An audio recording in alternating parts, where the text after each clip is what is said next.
Ahojte, vítajte v mojom ďalšom videu. Dnes som sa rozhodla natočiť také možno trošku dlhšie video. Dnešné video bude o tom, prečo som sa rozhodla prestať piť alkohol, fajčiť a všetky tie veci s tým spojené. Dúfam, že sa vám video bude páčiť. Ak so mnou nesúhlasíte, tak je to úplne v pohode, pretože každý má svoj názor na takéto veci. A toto je iba môj skromný názor na to všetko, na túto tému a to, ako som sa ja rozhodla žiť. Takže môžeme sa pustiť do toho. V prvom rade by som chcela ujasniť jednu vec, a to, že nie som typ človeka, ktorý chce v tomto videu odsudzovať niekoho alebo urážať alebo hocičo iné. Len chcem vyjadriť svoj názor a môj postoj k tejto téme, pretože môj názor a postoj k tejto téme bol niekedy úplne iný. Takže myslím, že môžeme začať. Takže začneme asi tým, kedy prvýkrát som ja vyskúšala alkohol a cigarety. Myslím, že to bolo asi v tú istú dobu som vyskúšala aj cigarety, aj alkohol a myslím, že to bolo niekedy okolo 14 rokov s tým, že som to vyskúšala a to bolo tak všetko. Potom neskôr, keď som mala asi 16 rokov, som začala fajčiť. Začala som fajčiť pravidelne, teda neviem teraz presne koľko cigaret denne som vyfajčila, ale vtedy to bolo také cool, viete, proste veľa ľudí fajčilo a my sme boli 16-ročné dievčatá, ktoré chceli byť frérky a tak sa rozhodli, že budú fajčiť a nejako sme si na to zvykli. Tak som fajčila možno rok a pol, možno 2 roky a pamätám si jeden moment, keď mi mamka objavila cigarety v taške. A musím povedať, že to som už mala asi 17 rokov, ale stále som nebola dospelá, stále som nemala 18 rokov. Pamätám si jej reakciu, ako začala na mňa kričať, začala proste ako typická mamka. Musím povedať, že v tej dobe, v mojich 16, 17, 18 rokoch, som bola taký typický tínedžer, ktorý sa stále hádal s rodičmi, ktorý stále vytváral nejaké konflikty, stále som chodila vonku do 5 rána a robila som problémy. Mala som 16 rokov, fajčila som, v 17 rokoch mi mamka zistila, že som fajčila, zakázala mi to, ja som fajčila ďalej a tak som vlastne fajčila celý čas. Bolo to obdobie, keď som si vlastne nevedela predstaviť deň bez cigarety. Ja som ráno vstala, dala som si kávu a dala som si cigaretu. To bol taký vlastne môj ranný rituál. Tú dobu som si v živote nedala predstaviť, že by som vlastne nefajčila proste. Ja som si nevedela predstaviť, že ráno vstanem a nedám si tú cigaretu. Keď som vlastne pred menej ako 2 rokmi odišla do Prahy na vysokú školu, tam som fajčila ďalej, lenže potom som sa nejako uvedomila, že už nechcem fajčiť. Po prvé preto, že do toho ide veľa peňazí, po druhé preto, že si ničím zdravie, po tretie preto, že to smrdí, takže som sa rozhodla vlastne v tej Prahe, že prestanem fajčiť. A čuduj sa svete, podarilo sa mi to, až dokým som neprišla zase domov do Košíc a išla som vonku s kamarátkou a daj si cigaretu a tak som si dala a už to nejako začalo znova. Potom som sa vlastne vrátila z Prahy do Košíc domov naspäť na Stalo, pretože som odišla do školy a potom som si vlastne povedala, že už nechcem fajčiť, vážne už nechcem fajčiť, hnusí sa mi to, smrdí to, veľa peniaz do toho ide a tak som si povedala, že prestanem. Bolo to zvláštne, pretože na to, ako dlho som fajčila, mi celkom krátko trvalo, aby som vlastne prestala. Ja som už asi po týždni vlastne už absolútne nemala chuť na cigaretu a myslím si, že to bolo práve preto, že som si povedala, že proste nechcem, tak som proste prestala. Najdôležitejšou vecou je vlastne chcieť. Vy môžete sa snažiť niečo robiť, ale keď to naozaj nechcete, keď naozaj nechcete niečo prestať robiť, tak sa vám to proste nepodarí, pretože sa zase k tomu vrátite naspäť. To je príbeh, ako som ja prestala fajčiť, odvtedy už nefajčím vôbec a ani mi to nechýba a hnusí sa mi to a neodsudzujem nikoho, kto fajčí, to určite nie, len nemôžem zniesť ten smrad cigariet a som tak strašne šťastná, že už mi to vlastne netreba, pretože toľko peňazí, koľko do toho išlo a plus ničiť si zdravie a telo vážne nie je dobrý nápad. Takže to je taký príbeh, ako som prestala fajčiť. A teraz tá hlavná vec, o ktorej by som chcela rozprávať, je alkohol. Ako som spomínala, ja som prvýkrát vyskúšala alkohol v 14 rokoch. S kamarátkou sme išli s jej partiou a kúpili sme si víno. A to bolo ešte také typické, detské, proste 14-ročné dievčatá idú si kúpiť víno a idú sa opiť, proste myslím, že to poznáte podľa mňa. Ja som mala vždy postoj k alkoholu taký, že som vlastne si vždy hovorila, že nikdy nechcem piť. Ja som bola v tú dobu, vlastne v tých 13 rokoch človek, ktorý sedel doma, nechodil veľmi vonku, pretože po prvé sociálna fóbia, po druhé, hnusili sa mi ľudia, ktorí boli v tú dobu mojimi rovesníkmi, pretože ako hovorím, proste išli vonku a pili a chodili do barov a proste mi sa to nepáčilo. V tú dobu som si hovorila, ako som už spomínala, že nikdy nebudem taká, že proste nikdy nechcem piť a z časti aj preto, že môj otec bol alkoholik. Takže vlastne som to odsudzovala som vlastne to, že vlastne tí 14-roční, 15-roční mladí ľudia idú von a ich jediné šťastie je to, že si proste môžu vypiť. Ešte raz neodsudzujem. Vtedy som odsudzovala, ale teraz už neodsudzujem, pretože k tomu sa dostanem neskôr. Takže v tú dobu bol môj postoj k alkoholu taký. Postupom času, keď už ma celkom prestalo baviť to, že vlastne nemám kamarátov a respektíve mám kamarátov, ale tí kamaráti chodia vonku a spoznávajú sa s novými ľuďmi a majú nových kamarátov. Ja som bola len tichá, nudná myška, ktorá chcela sedieť doma, pozerať seriály a filmy.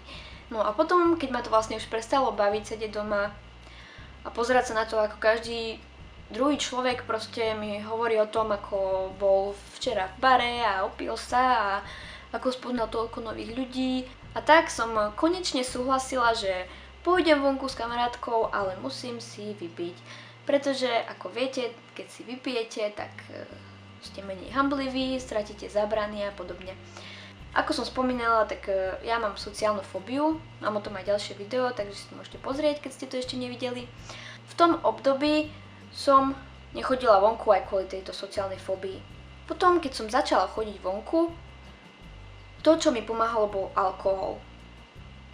Alkohol mi pomáhal, aby som sa vlastne nehambila, aby som sa trošku uvoľnila a stále, keď som potom išla vonku, tak som si musela vypiť. Pretože inak som nebola schopná rozprávať sa s cudzími ľuďmi. V tom čase som si to tak neuvedomila, že preboha, že čo to preboha robím. Vždy som odsudzovala takýto typ správania a zrazu som takýto typ človeka bola. Bola som taký typ človeka aj naďalej, ďalšie 3 roky alebo 4 roky, keď jediným môjim útekom pred realitou bol alkohol. V tom období približne týchto 4 rokov, keď som takmer každý jeden deň, keď som išla vonku, som si musela vypiť, v tomto období som tiež prežívala nejaké psychické problémy, dajme tomu. To nebudem teraz rozoberať. V tom období bol alkohol môj únik z reality. Možno niektorí z vás tomu rozumiete, možno nie. Podľa mňa sú také 2 typy ľudí, ktorí konzumujú alkohol. Prvý typ ľudí sú takí, ktorí konzumujú alkohol, pretože sa chcú zabaviť, pretože sa cítia dobre, keď si vypijú.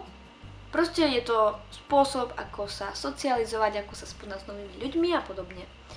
A potom druhý typ ľudí je taký, ktorí pijú alkohol, pretože chcú utiesť z reality, ktorí chcú byť niekde inde myšlienkami a musím povedať, že ja som bola skôr ten druhý typ, ale bola som aj ten prvý typ. Najprv to bolo tak, že ja som vlastne si stále vypila, keď som vlastne chcela sa menej hanbiť a tým pádom som sa chcela zabaviť ako každý jeden človek. A potom, keď mne začali také trošku väčšie depresie, alebo ako to mám povedať, bol alkohol môj prostriedok na to, aby som unikla z reality, aby som vlastne bola myšlienkami niekde inde a aby som sa necítila zle. Lenže potom nastal taký problém. Ja som si vypila, keď mi bolo zle.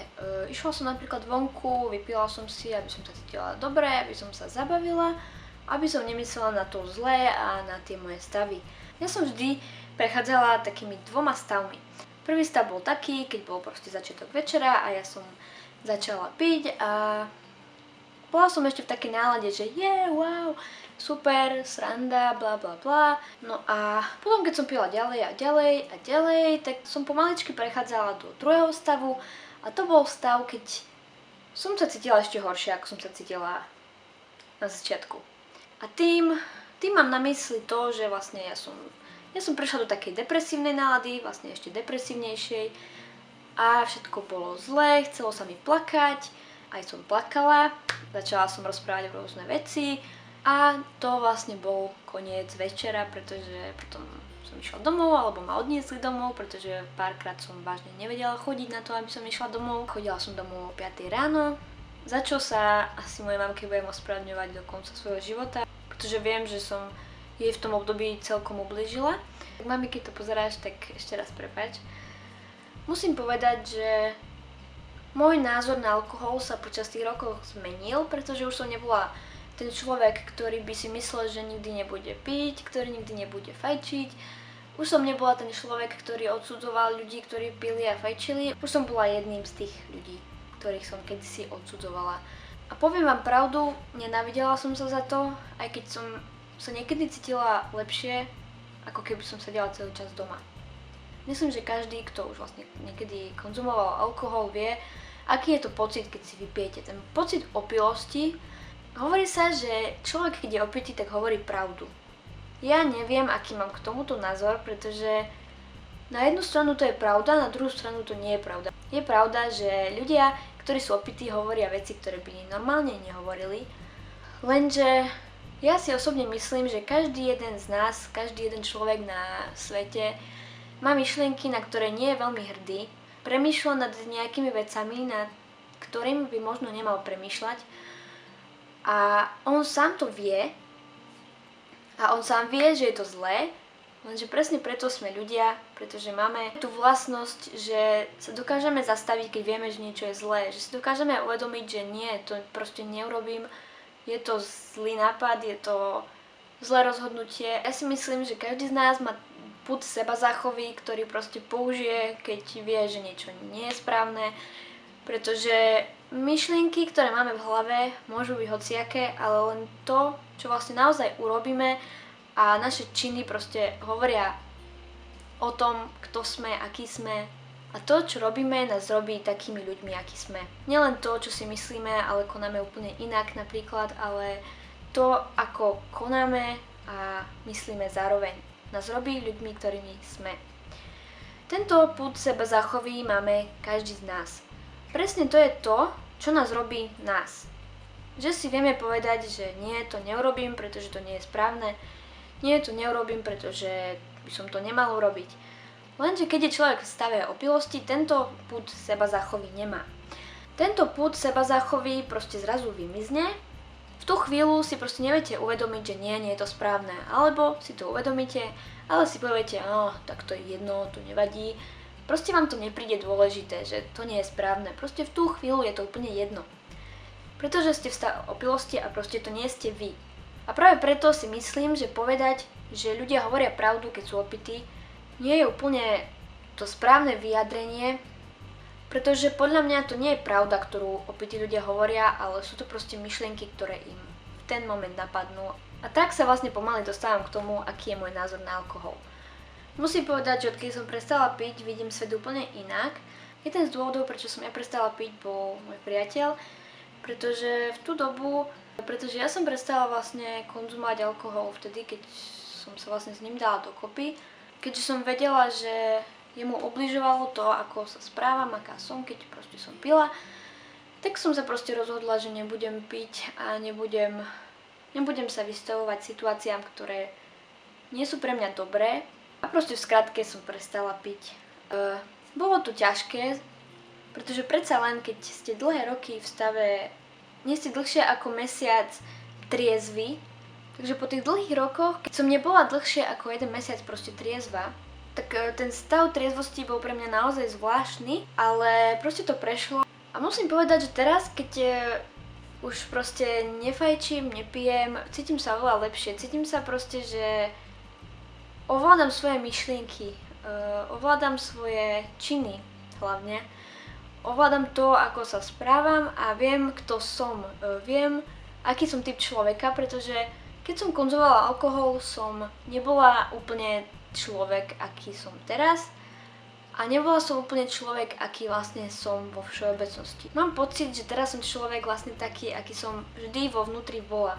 A je to úžasný pocit, práve preto, pre ten pocit slobody, alebo ako to povedať, ten pocit, že dokážem vnímať svoje myšlienky a že dokážem ich kontrolovať a dokážem sa s nimi vysporiadať. Pretože vtedy boli moje myšlienky úplne inde, ako sú momentálne. A ja som tie myšlienky proste nevedela zvládať. Ja som nevedela zvládať tie myšlienky v mojej hlave. Nevravím, že každý je taký ako ja, že pije pretože chce ujsť z reality, ale viem, že veľa ľudí takých je, ktorí proste pijú, pretože chcú uniknúť svojim myšlienkam. Samozrejme je veľa ľudí, ktorí vlastne idú vonku s kamarátmi, trošku si vypijú, zabavia sa a to je úplne normálne. Sme mladí ľudia, chceme sa zabávať, ja proti tomu naozaj nič nemám, ani nechcem odsudzovať nikoho, ani proti tomu nič nemám. Len som chcela vyjadriť svoj názor, respektíve svoj postoj k tomu, ako sa ja cítim ohľadom alkoholu. A to neznamená, že teraz odsudzujem ľudí, ktorí pijú alkohol alebo ktorí fajčia, pretože naozaj nie. Len som chcela vyjadriť, ako sa ja cítim teraz, keď som vlastne bez alkoholu, bez fajčenia, bez iných omamných látok. Krmlíkov. Možno to ani netreba zhrnúť a pochopili ste, ako sa ja cítim ohľadom alkoholu, ale ak by som to mala zhrnúť, môj názor je taký, že alkohol z nás robí ľudí, ktorými nie sme. Alkohol z nás robí ľudí, ktorými možno kúskami duše chceme byť, ale naozaj nimi nie sme. Alkohol nám pomáha cítiť sa lepšie. Pomáha nám cítiť sa lepšie na chvíľku, na pár dní, na pár minút, na pár hodín, ale vo všeobecnosti nám nepomáha byť šťastnými v živote. Myslím si, že na to, aby ľudia boli naozaj úprimne šťastní, musia byť v stave, keď dokážu vnímať svoje myšlienky a dokážu ich kontrolovať. Toto je dôvod, prečo som sa rozhodla, že nebudem konzumovať alkohol. A nevravím, že nikdy v živote už, ale momentálne nemám potrebu ho konzumovať, takže to je môj názor na túto tému. Mrzí ma, že je toto video také dlhé, ale ak ste ho dopozerali až do konca, tak vám ďakujem. Ďakujem, že ste si vypočuli môj názor a dúfam, že sa vám video páčilo. Ak sa vám nepáčilo a ak máte iný názor, tak je to úplne v pohode. Kľudne mi ho napíšte dole do komentárov. Ja si ho rada vypočujem, pretože každý máme iný názor, takže je to úplne v pohode. A vidíme sa v ďalšom videu. Kľudne mi napíšte do komentárov, aké typy videí by ste chceli vidieť, alebo aké typy sa vám páčia, či sa vám páčia takéto na nejakú tému, rozprávacie alebo recepty. A myslím, že to je všetko, takže dúfam, že sa vám video páčilo, nezabudnite sa usmievať a zatiaľ sa majte!